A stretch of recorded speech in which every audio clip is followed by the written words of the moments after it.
Bonsoir. En fait, tout à l'heure, j'ai fait une petite vidéo dans ma voiture.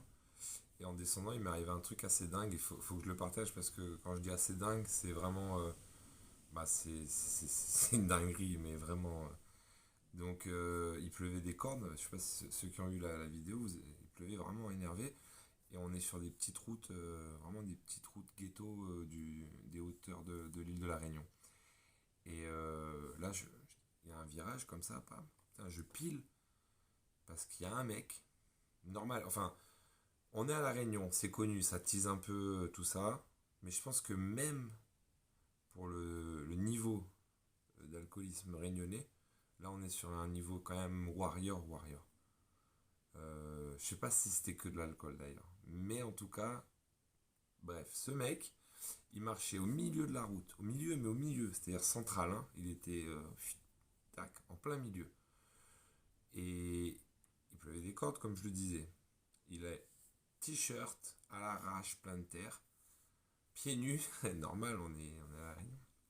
Un vieux jean, une bouteille de rhum dans la main, comme ça. Et quand je dis il marche, il essaye de marcher, hein, il titube énervé comme ça.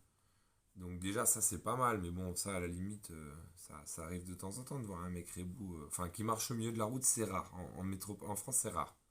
En métropole on voit pas souvent, peut-être en Bretagne, je suis pas allé souvent en Bretagne, faut voir. Mais ouais, là où j'ai habité, c'est rare. C'est très rare de voir des gars comme ça. Bon, ici, j'ai déjà vu des mecs au milieu de la route. Mais lui, il avait une particularité. En plus d'être pas habillé adéquatement à la situation géographique, enfin, climatographique, il suivait une poule, mais en détente. C'est-à-dire qu'il y avait une poule qui marchait devant lui. Elle était concentrée et il marchait au même rythme que la poule en la suivant, au milieu de la route. Alors la poule, je sais pas ce qu'elle foutait là. Peut-être qu'elle se dit, il va me manger. Ah, c'est un ouf, il va me manger. Quoi qu'il en soit, bah voilà. Il n'y a pas grand chose de plus à raconter. Enfin, voilà, le projet. J'aimerais bien pouvoir vous injecter les images. Je pouvais pas filmer parce que j'étais en train de conduire, pluie. Tu sais, il fallait écraser le gars, et puis bon, c'était compliqué.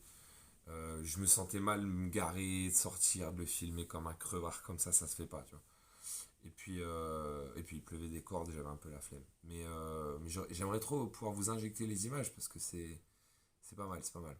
Là, on est sur un niveau. Je pense, ouais, je pense même à La Réunion, ils sont pas beaucoup comme lui. Et puis voilà, c'est pour ça que je reviens parce que j'arrive pas à me l'enlever de la tête. Pourquoi il poursuivait cette poule? Alors, est-ce qu'il est propriétaire de la poule et s'est échappé? Bon, il est éclaté, donc il peut pas aller très vite, il la suit comme il peut.